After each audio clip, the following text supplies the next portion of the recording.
It's payday. You check your bank account, and for a moment, you feel good. Then the bills start coming.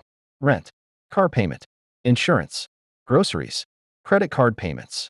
And before you know it, most of your paycheck is gone. Then you start waiting for the next one. If this sounds familiar, you're not alone. But here's the problem. Making more money doesn't automatically mean you'll stop living paycheck to paycheck. So how do you actually break the cycle? Let's talk about it. 1. Know where your money is going. The first step isn't investing. It isn't buying stocks. And it isn't cutting out every small pleasure in your life. The first step is simple. Know exactly where your money is going. For the next 30 days, track everything. Your rent, your car payment, your groceries, your takeout, your subscriptions, your online shopping, even those small purchases you barely remember making. You don't need to feel guilty about spending. You need to see the pattern, because you can't fix a money problem that you don't understand. 2. Stop focusing only on small expenses. You've probably heard this advice. Stop buying coffee. But let's put that into perspective. If you're spending hundreds of dollars on an expensive car payment, thousands on housing, and carrying high-interest credit card debt, that $5 coffee probably isn't your biggest problem. Look at the expenses that can actually change your monthly cash flow. Could you lower your transportation costs? Reduce unnecessary subscriptions? Find a cheaper insurance option? Lower your housing expenses when your lease ends? Pay down expensive credit card debt? Saving $10 is useful, but saving $300 every month changes your financial situation. That's $3,600 a year. Focus on the big numbers first. 3. Build an emergency fund. Here's where things start to change. Build an emergency fund. Your first goal could be $500. Then work toward $1,000. After that, build towards several months of essential expenses based on your situation. Why does this matter? Because life doesn't care about your budget. Your car can break down. Your hours at work can get cut. An unexpected bill can show up.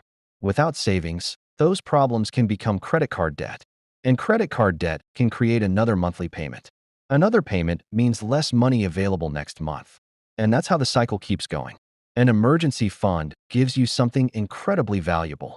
Breathing room. 4. Try a 90-day reset. Now let's make this practical. Give yourself 90 days. For the first 30 days, track every dollar. Don't change everything yet. Just understand your spending. For the next 30 days, attack your biggest financial problem. If you have high-interest credit card debt, focus on that. If your car payment is putting serious pressure on your budget, look for a better solution.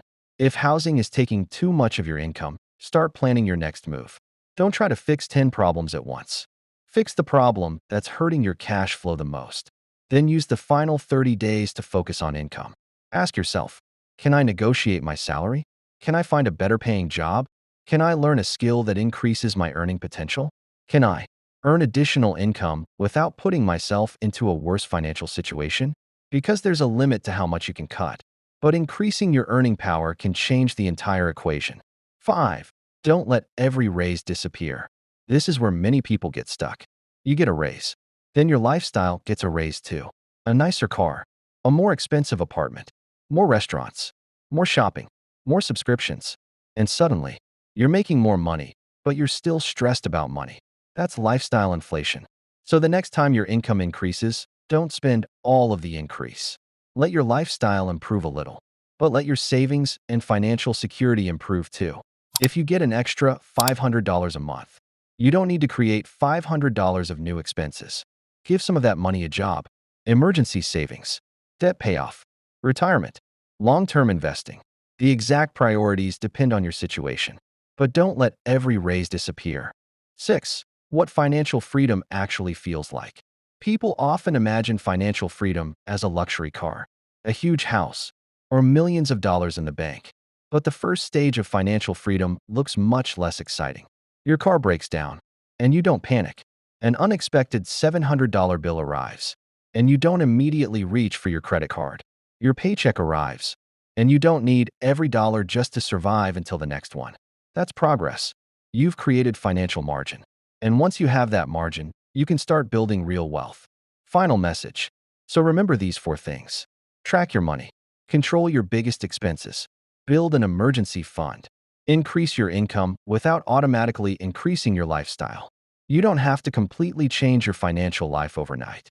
You just need to stop moving backward. Because the goal isn't to become rich next month. The goal is to reach a point where your next paycheck is no longer something you're desperately waiting for. Your money should give you options. The option to handle an emergency. The option to leave a bad job. The option to invest for your future. And eventually, the option to live your life without constantly worrying about money. That's where financial freedom begins. If you found this helpful, subscribe for more practical personal finance videos. Your financial future is built by what you do with your next paycheck.